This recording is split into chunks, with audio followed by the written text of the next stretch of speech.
Bihar assembly इंतखाबात में वंचित बहुजन अघाड़ी भी हिस्सा ले रही है। वंचित बहुजन अघाड़ी के सदर प्रकाश अंबेडकर ने मुसलमानों और बाबा भीमराव अंबेडकर के मानने वालों से अपील की है कि वो साथ आकर एनडीए को शिकस्त दें। उन्होंने कहा कि जो महाराष्ट्र में नहीं हो पाया वो अब बिहार में किया जा सकता है।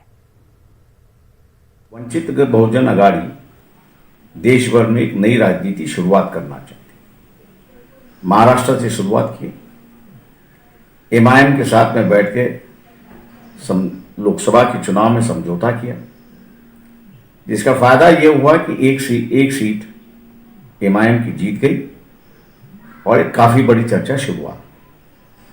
उम्मीद थी कि विधानसभा में भी ये गठबंधन आगे बढ़ेगा, लेकिन एमआईएम की ओर से यह कहा गया कि 100 सीट हमको चाहिए। विधानसभा की 288 सीट है, इसलिए आप ही समझ सकते हो कि एक कृषि समाज को इतनी बड़ी पैमाने पर सीट नहीं दी जा सकती। समझौता हुआ नहीं, नतीजा आपके सामने है। बिहार